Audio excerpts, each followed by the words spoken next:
할렐루야. 오늘은 2014년 회계년도 마지막 주일입니다. 그리고 이제 우리 예배 시리즈 말씀은 네 번째 말씀입니다. 오늘은 정말 예배에서 제일 진짜 중요한 부분입니다. 아멘. 왜냐하면 예배 순서의 가장 마지막 부분, 축도이기 때문에 그렇습니다. 축도. 그렇잖아요. 우리도 마지막으로 남기는 말이 제일 중요합니다. 임종하기 전에 그 남기는 말, 그 말이 제일 그 사람에게 있어서 평생에 있어서 가장 중요한 말일 것입니다. 또한 마지막 고별 인사의 말이 제일 의미가 있을 것입니다. 축도하면 제가 생각나는 것이 어려서 처음 교회를 나와서 이 마지막 축도 부분이 참 제일 신기했습니다. 저는 개인적으로. 왜냐하면은 기적 같은 일이 일어나고 있는 것을 느꼈습니다. 축도를 시작할 때 보니까 목사님이 저 강단 앞에서 이렇게 탁 손을 들고 축도를 시작하시면서 다 같이 우리 기도를 눈을 감고 하는데 딱 눈을 뜨니까 뒤에가 나가 계셨어요.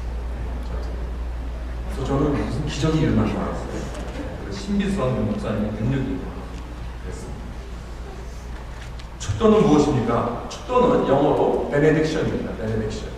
그 말이 라틴어에서 나왔는데 그 문자로 말한다면 좋은 말, 좋은 말입니다.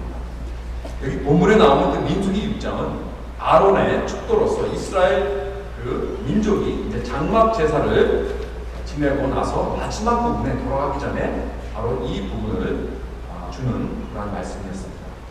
우리 한국교회 예배는 이 축도를 잘 사용하지 않고 고린도후서 13장 13절 말씀, 그러니까 두 번째 우리 본문 말씀을 주로 사용하시지만 혹시 미국 교회를 한번 나가보신 분들은 아마 미국 목사님들은 많이 이 민수기 6장을 가지고 마지막 축도를 하십니다.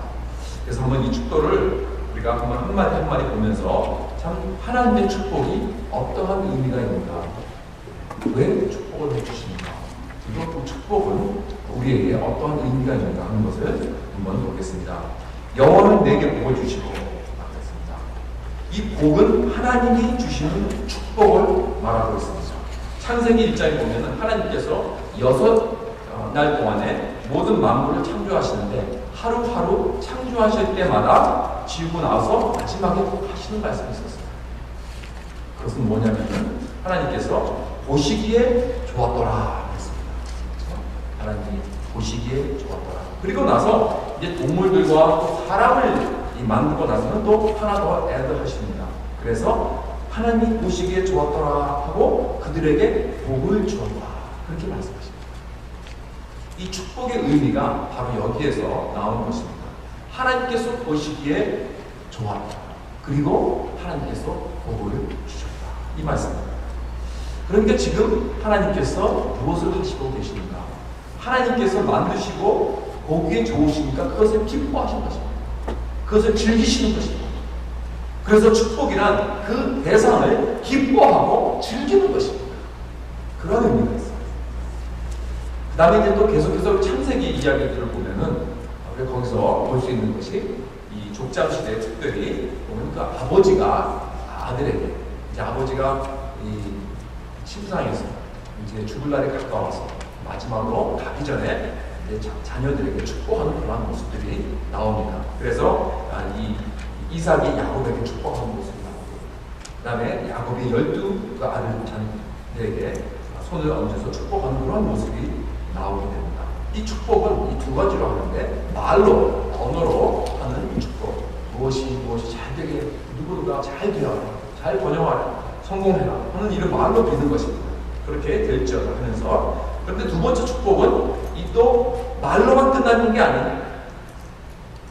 아버지의 말로만 축복하는 것이 아니고 아버지는 자기 재산을 나눠 물려줍니다. 그래서 자식이 그 삶 속에서 확실하게 그 축복을 이룰 수 있도록 재정적으로 그것을 맥시어하는 것입니다. 후원하는 것입니다. 테케어 해주는 것입니다. 그러니까 아버지는 말로만 잘 되기를 바라는 것이 아닙니다. 말로만 번영과 복을 주는 것이 아니고 그것이 이루어지기 위해서, 우리 자녀들에게 이루어지기 위해서 자기의 재산과 땅을 가지고 헌신하는 것입니다. 이것이 구약 축복의 개념입니다. 그렇다면 하나님께서 우리에게 복 주시길 원한다. 이건 무슨 말입니까? 하나님이 우리를 기뻐하시고 우리를 즐거워하여 주시고 뿐만 아니라 우리가 잘 되기를 원하고 바라시고 그 다음에 그것을 언어로 축복해 주십니다. 그것뿐만이 아니라 그 말씀들이, 그 모든 말씀들이, 그 하나님께 주시는 그 놀라운 그 축복의 말씀들이 다 꼭 이루어질 수 있도록 make sure 하시도록 하나님께서 가지고 있는 모든 전지전능한 그 능력과 힘과 자본들을 가지고 make sure 그 축복들이 우리 삶 속에 이루어질 수 있도록 그것을 꼭 이루어주시는 헌신을 하시는 것입니다. 다짐을 하시는 것입니다. 내가 어떤 일이든지 무슨 일을 했든지 그 축복이 너의 삶에 이루어질 수 있도록 내가 꼭 이루겠다 하는 말씀입니다. 그렇기 때문에 여기서 여호와는 내게 복을 주시며 거기서 끝나지 않습니다. 너를 지키시기를 원하며 라고 하는 것입니다. 하나님은 그냥 잘 되기를 바라시지 않습니다. 그것을 꼭 이루시는 분인 줄 믿으시기 바랍니다. 우리에게 좋은 것을 원하는 것뿐만 아니라 그것을 주신다는 약속입니다. 그러니까 이 축복의 말을 내가 꼭 내 마음속에 담고 이 자리를 떠나는 것이 얼마나 중요합니까? 그런데 보면 가끔가다 그런 분이 계시더라고요. 이 축도를 싹 빼고 그냥 나중에 놀러 나가요. 왜 그럴까요? 일을 잘 못했어요. 빨리 밖에 나가서 출하게 걸리기 전에 나가는 겁니다. 아니면 뭐 음식 줄을 빨리 쓰나 모르겠지만 우리 교회는 그런 거 없어요. 근데 보니까 그런 걸 제가 봤습니다. 근데 얼마나 어리석은 건지 모르겠어요. 그 마지막 그 축도 중요합니다. 인간은 이렇게 우리가 창조 때부터 복을 받기 시작했습니다. 복을 받고 시작을 한 거예요. 그렇기 때문에 모든 우리 인간은 복을 받기 원합니다. 누구를 막론합니다. 그 사람이 하나님을 아는지 모르는지 상관없습니다. 다 우리는 이런 복을 받기 원합니다. 제가 작년에 그 토요일 새벽 끝나고 이제 다 같이 노방전도 나갔을 때 세르토스 공원에 가서 아침에 새벽 끝나고 아침에 이렇게 운동하는 그런 사람들이 많이 있는데 그 중에서 한 흑인 아저씨를 한번 전도하려고 딱 8개월 만나서 얘기를 하기 시작했습니다. 그래서 이 얘기저기 하면서 이제 복음에 대해서 소개를 하고 그랬더니 알고 보니까 그분이 이 아프리카 종교 중에 하나는 어떤 그런 토속적인 어떤 그런 미신적인 종교를 믿고 있더라고요. 그래서 왜 그걸 믿느냐 미국 흑인이 그랬더니 왜냐하면 기독교는 그거는 백인들의 종교고 나는 흑인이니까 내 조상들이 믿는 그 토속 종교를 나는 믿어야겠다. 그래서 자기가 연구하고 리서치 해가지고 자기의 그 조상의 그 신들이 뭔지 그 종교가 뭔지 알아서 지금 난 믿고 있다. 그런 거예요. 그러니까 굉장히 참 이렇게 샤머니즘 같은 그런 미신을 믿고 있더라고요. 그래서 제가 복음에 대해서 전했습니다. 그런데 쉽지 않았습니다. 그 사람이 잘 받아들이지 않습니다. 그러면서 자기도 어렸을 때도 교회를 나갔다는 거예요.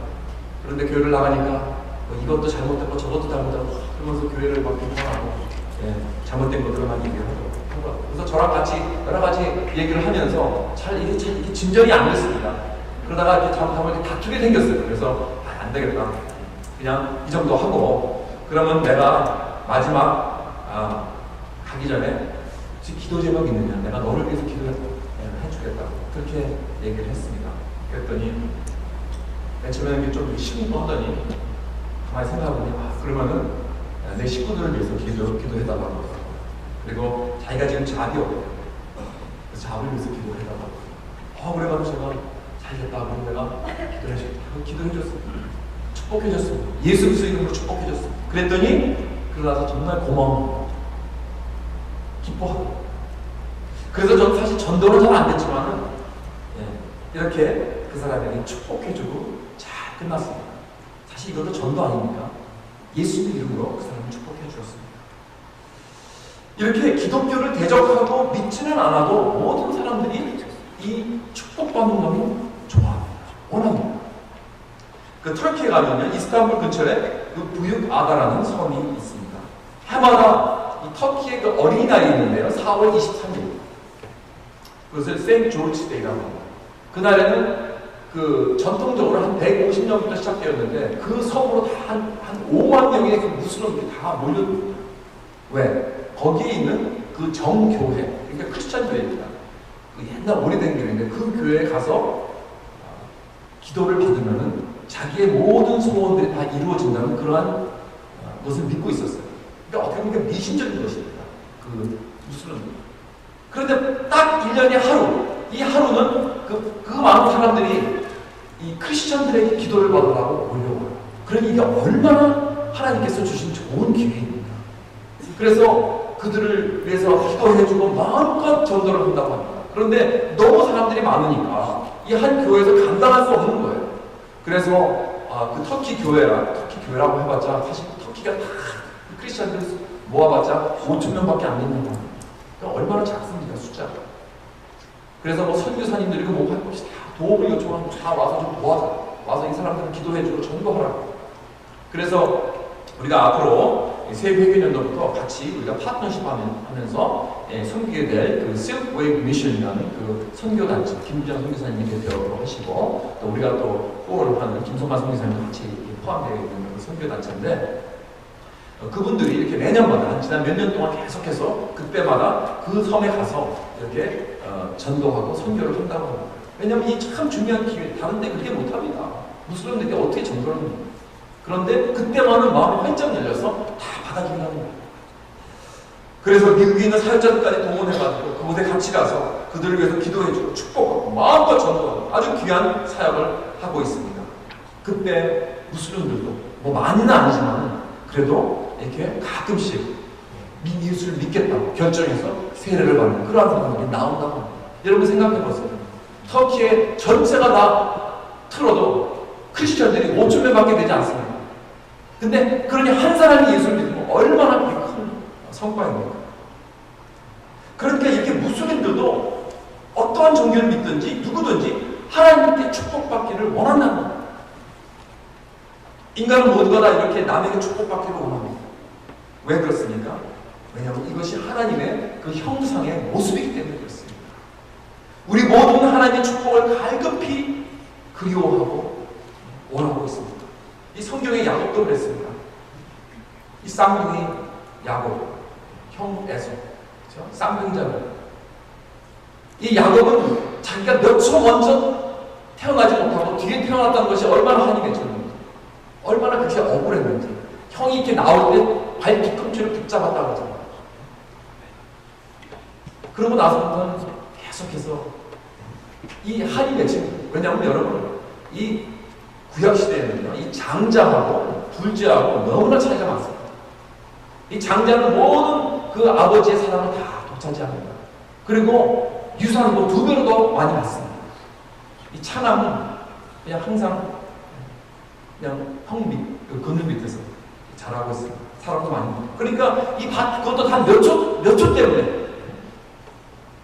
그 장자의 자리를 놓쳤습니다. 얼마나 억울합니까? 그래서 야곱은 항상 마음이 외롭고 공허했습니다. 아버지의 축복을 받기를 간절히 원했습니다. 너무 아버지의 축복을 받아내기 원하니까 아버지를 속여하면서까지, 형을 속이기까지 하면서 그 일을 꼭 해내고야 합니다. 그러나 그 속임수가 결국 들통이 나죠. 형이 알아냅니다. 형이 또 이게 굉장히 남성스럽지 않습니다. 사냥을 좋아해요. 이런 남성다운 사람들, 그 일을 알고 얼마나 화를 납니까?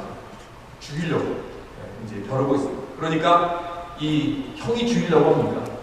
동생 야곱은 이제 삼촌 라반의 집으로 도망가게 됩니다. 다시는 어머니와 아버지의 얼굴을 보지 못하게 되는 신세가 되었습니다. 이만큼 축복을 받는 것이 그때는 중요했습니다. 우리 사람들은 누구든지 막론하 누군가 나에게 와서 당신은 아주 귀한 사람이에요. 당신이 앞으로 잘 되고 번영할 수 있기를 내가 당신을 위해서 축복하고 그것을 위해서 내가 헌신하겠습니다. 내가 도와주겠습니다. 내가 섬기겠습니다. 당신을 위해서 내가 이 자리에 서겠습니다. 이렇게 당신을 밀어주겠습니다. 이렇게 누군가 나를 위해서 축복할 사람을 우리 모두가 다 찾고 있다는 사실입니다. 그런데 한번 솔직히 생각해보세요. 많은 경우 사실 이 세상에서 그렇게 사람들이 나오면 뭔가 좀 이렇게 풍부히 속이 있어요. 그 사람이 혹시 나를 이용하려고 하는 거 아닌가, 이런 의심이 들고요. 또 나도 그 사람을 또 이용하려고 하고, 둘 중에 하나더라고요. 대부분. 그렇기 때문에 우리는 하나님의 축복이 필요합니다. 이것이 참된 축복입니다. 이 세상에서 사람들이 서로 하는 좋은 말 또는 축복, 그거는 개런티가 없습니다. 왜냐하면 우리들은 결국 서로를 실망시켜줄 수밖에 없는 그런 약한 인간들이 있는 것입니다. 깊은 평안을 주지 못합니다. 그러나 하나님의 축복은 평안이라고 했습니다. 여기 축도 말씀에 여호와는 너에게 평강을 주시기를 원한다고 했습니다. 히브리어로 평강이 뭐죠? 샬롬. 샬롬 하세요. 샬롬 그러지 말고요. 샬롬. 좋습니다. 네. 이 샬롬이라는 여러분 왜 제가 이렇게 좀 웃기지만 이렇게 약간 좀 멋있게 하니까 그 단어 하면 너무 무궁무진한 의미가 담겨 있습니다. 한 번은 우리 시작회 다닐 때 구약학 교수가 저희 교수님들은 보면 할 일이 없는 거예요. 가끔 여름 내내 3개월 동안 공부를 했는데 딱 이 단어 하나만 가지고 공부를 해요. 샬롬만 3개월 동안 상상이 가십니다. 아니 저는 얼마나 그게 뭐 이렇게 공부할 게 있는지 3개월 동안 어떻게 매일같이 그것을 공부를 합니까? 연구를 하고 그때 이분이 뭔가 연구를 하고 또 하니까 또 무궁무진한 그런 의미가 나오고 거기에 또 나오고 해가지고 계속 하는데 끝이 없다는 결국 3개월 만에 끝냈는데 그만큼 이 샬롬 안에 이 무궁무진한 의미와 진리가 담겨있다는 것입니다. 샬롬 안에 어떤 의미가 내포되어 있는가? 간단하게 우리 한국말로 그냥 평화, 평안 이런 것만은 아니라는 것입니다.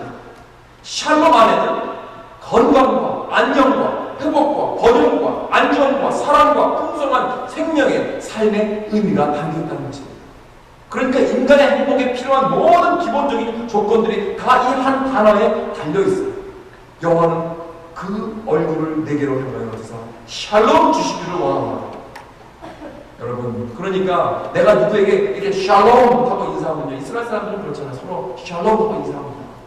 그 의미가 어떠한 의미냐면 나는 당신이 열망하는 그 깊은 니도와 영혼을 다 하나님께서 다 들어주시고 채워주시고 만족시켜 주셔서 내 삶의 건강과 안녕과 회복과 번영과 사랑과 풍성한 생명이 그 삶이 넘치기를 간절히 축원합니다.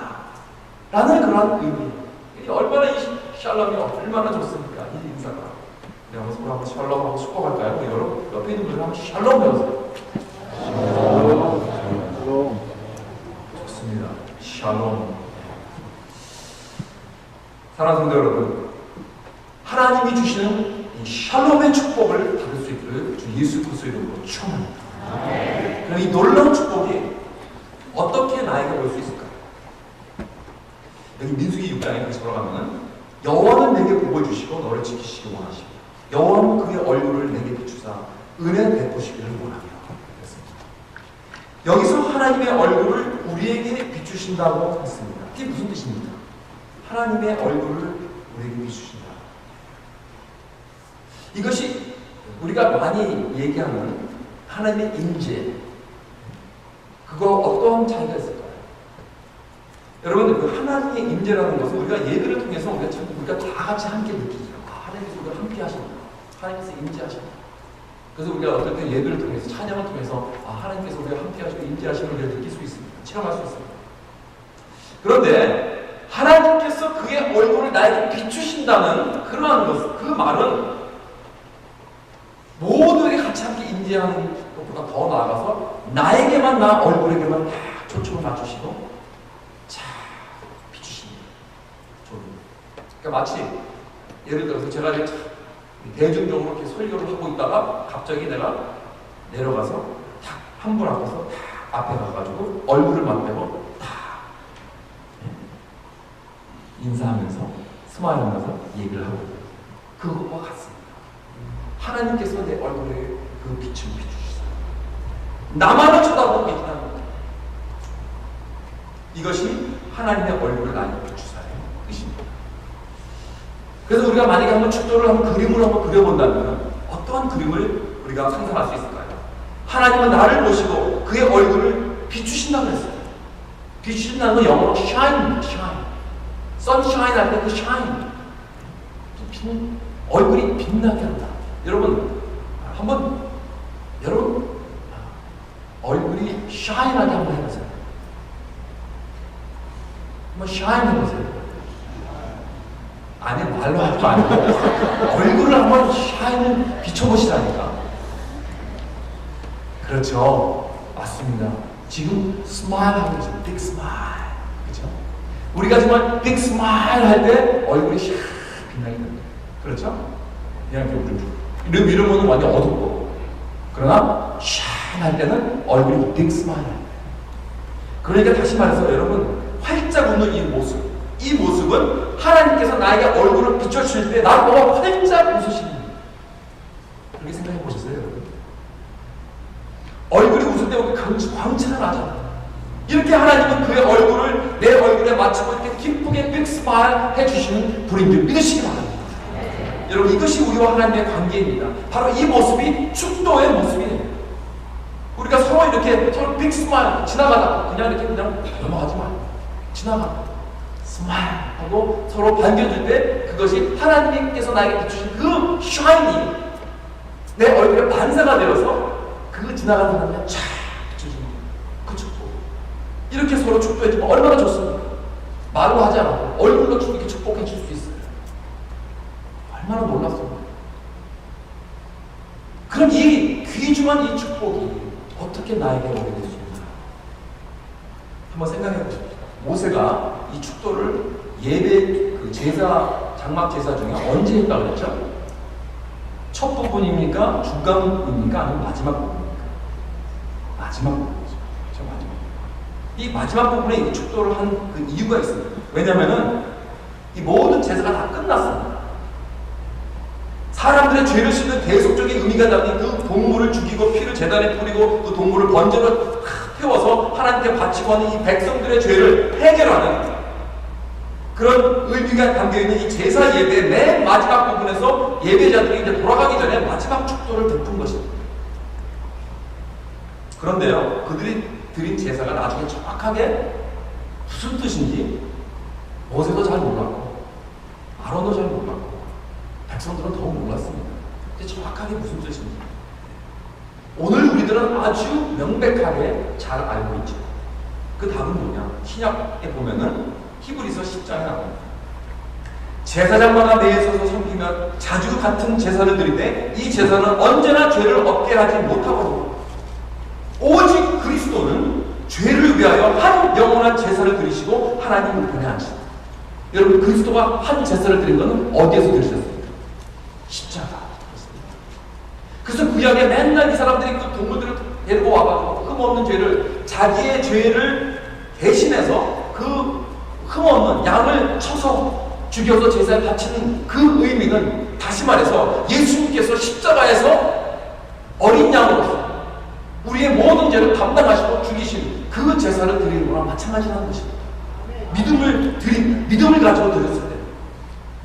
그러니까 예수님의 제사가 먼저 있기 때문에 우리에게 이 놀라운 축복을 받을 수 있는 이 놀라운 특권이 주어지게 되는 것입니다.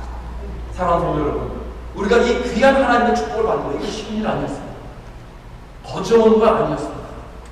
하나님이 나를 보시고 기뻐하시며 그의 얼굴에 나를 비추시고 빅스파일 하시는 이 놀라운 이 축복의 모습, 누군가 희생이 있어야 했습니다. Somebody had to pay for that blessing. 그 누구는 다름 아닙니다. 우리 주 예수 그리스도를 믿으시기 바랍니다. 갈라디아서 3장 13절에 보면 그리스도께서 우리를 위하여 저주를 받으사 율법의 저주에서 우리를 속량케 하셨습니다. 여러분, 우리가 받아야 할 그 저주, 죄로 인한 그 저주를 우리가 받아야 했는데 예수께서 대신 우리 대신 그 저주를 다 십자가에서 나무에 달려 받으셨습니다. 이스라엘 사람들이 희생양을 택하여 자기 죄를 대신 그 흠없는 양을 주는 거와 똑같습니다. 그래서 세례 요한은 예수님을 처음 볼 때 저 세상 죄를 지고 가는 어린 양을 보라. 내가 죽었어야 되는데 나 대신 예수님께서 그 저주를 다시 받으십니다. 그래서 예수님께서 받으셔야 그 놀라운 하늘의 그 축복을 내가 받게 된 것입니다. 그러니까 십자가에서 완전히 great exchange, 더 위대한 완전히 맞바꿈이 있었어요. 이것은 영원한 맞바꿈입니다. 이러한 great exchange는 다시는 없었고 앞으로는 없을 것입니다. 내가 받아야 할 그 저주를 예수님께서 받으시고 예수님께서 받아야 할 그 축복을 내가 대신 받는 것입니다. 이것이 바로 은혜입니다. 은혜란 내가 받아 마땅한 형벌, 저주, 죽음, 고통을 내가 받지 않고 대신 내가 용서하고 내가 회복하고 축복받고 영원한 생명을 받는 것입니다. 이것이 바로 복음이다. 자, 어떻게 해서 이제 하나님께서 우리에게 축복을 준지 아시겠죠? 이 축복이 나에게 임하려면 오직 예수님을 내 구주로 영접해야 합니다. 그를 믿어야 합니다. 오직 예수를 믿을 때 그가 나를 위해 이루신 모든 것들이 다 내 것이 되는 줄 믿으시기 바랍니다. 주님의 그 거룩한 의로 우리가 옷을 입고 하나님 앞에 서게 될 때 하나님은 그 예수님의 그 의복을 보시고 나를 기뻐하시고 즐거워하시고 나에게 환하게 백수만 주시고 축복하시는 것입니다. 여러분 나를 보시고 하는 게 아니에요. 나 같은 사람은 죽어 마땅하지, 저주를 받아 마땅하지, 아무 이런 축복을 받을 자격이 없는 사람입니다. 나의 절대로. 그러나 나를 보지 않으시고 내가 입은 이 예수 그리스도의 의복, 십자가 때문에, 나의 믿음 때문에 나에게 주신 이 의복을 보시고 나에게 축복을 부어주시는 이 하나님의 은혜를 기억하시기 바랍니다. 여러분, 좀 전에 축복이란 뭐라고 했죠? 누가 나에게 이렇게 말해주는 것입니다. 내가 거기 있어도 돼. 내가 너의 잘됨과 번영을 바라는 것이 아니고 내가 어떻게 했든지 꼭 그 복을 내 삶 속에 이룰 수 있도록 내가 대가를 치러도 돼. I'll do anything. 이렇게 말했습니다. 누가 그렇게 말했죠? 예수 그리스도. 그리고 그렇게 대가를 치르셨습니다. 여러분, 이 세상에서 이런 말을 하고 이런 대가를 치르는 사람은 아무도 없어요. 오직 예수 그리스도밖에 없는 줄 믿으시기 바랍니다. 여러분, 나를 위해서 이 축복의 대가를 치른 사람 때문에, 예수 그리스도 때문에 오늘날 우리가 이 축도를 받고 이 세상에 나갈 수 있는 믿으시기 바랍니다. 자, 그럼 마지막으로 하나님의 축복을 받는 우리는 그것을 가지고 이제 어떻게 해야 됩니까? 그것 가지고 뭘 하는 말입니까? 제가 그 전에 한번 오래전에 부흥회를 갔는데 그 부흥 강사님이 부흥의 주제가 이제 우리 교회 부흥을 주옵소서 하는 그 주제였어요. 근데 처음 말씀을 시작할 때 그 교회 담임 목사님을 돌아보시면서 이러시더라고요. 이렇게 질문하시더라고요. 도대체 부흥을 해서 뭘 하려고 하십니까? 이렇게 완전 황당한 질문 아니에요? 도대체 부흥해서 뭘 하려고 그러세요? 그렇게 물으시는 거예요. 근데 여러분, 이거 정말 생각해봐야 할 질문입니다. 똑같습니다, 여러분. 여러분, 하나님 나를 축복해 주시옵소서 라고 기도하는 건 좋습니다. 그런데 한번 물어봅시다. 그 축복을 가지고 뭘 하려고 합니까? 이 질문을 묻는 게 중요합니다. 민수기 6장 27절에 되어 있습니다. 그들은 이같이 내 이름으로 이스라엘 자손에게 축복할지니 내가 그들에게 복을 주리라. 하나님의 이름으로 축복하라고 했습니다. 하나님의 이름으로 축도하는 그러한 말씀. 또 어디서 나오죠? 고린도후서 13장 말씀이죠. 우리 한국 목사님들 잘 소용하는 축도입니다. 그렇죠? 오늘 두 번째 우리 본문 말씀.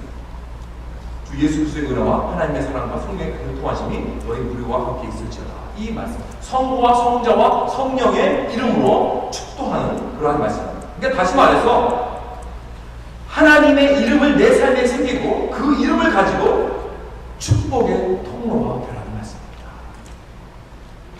아멘? 여러분, 축복이란 흘러야 진정한 축복이 되는 것입니다. 흐르지 않으면 썩게 되고 죽습니다. 하나님께 받은 이 놀라운 축복을 가슴에 담고 나아가서 이 축복이 필요한 자들에게 나눠주고 채워주고 그들의 삶을 풍성하게 해주고, 이것이 바로 축복의 통로입니다. 이런 축복의 통로가 되는 저와 여러분 되시길 주님의 축원합니다. 제가 한 번은 목회자 세미나를 갔는데 그 세미나를 인도하시는 분이 큰 목회를 하시는 분이었어요.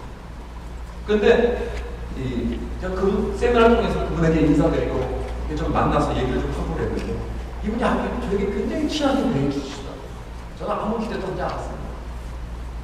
그러면서 제 전화번호까지 달라고 하시더라고요. 그리고 세미나가 끝난 후에도 집에 다 돌아가서 가끔 이렇게 전화를 주시고 또 이렇게 텍스트도 주시고 잘 있냐고, 잘 사역하냐고, 그러면서 우리 집안의 안녕도 물으시고 그러시더라고요. 참 진정으로 생각해 주십니다. 아니, 이분이 왜 이렇게 나한테 잘해주시고 정말 눈물 나도록 고마웠습니다. 왜냐면 그때 당시에 사실 우리가 굉장히 힘들었거든요. 제가 뭐 사역, 그 당시 노은 때였고 우리 와이프가 아플 때였고 정말 인슈런스도 없이 막 이 병원 저 병원 다니면서 굉장히 고생하고 그런 때였어요. 정말 외롭고 힘든 때였어요. 근데 이분이 그때 세미나 때 잠깐 내 사정을 듣더니 눈물까지 흘리시더라고요. 참 이렇게 나를 생각하면서 관심을 가져주고 이렇게 나에게 좋게 대해준 그분이 그럴 필요가 없는데 저는 그러면서 언제든지 전화하라고 언제든지 필요하면 같이 만나자고 그렇게 말씀해 주시고 정말 그분의 신앙과 에너지와 모든 지혜를 다 나에게 막 부어주시는 거예요. 그래서 정말 그분은 나에게 축복이 되었습니다. 그 축복의 물줄기가 나를 살리고 또 내 주위를 살리게 하는 것입니다.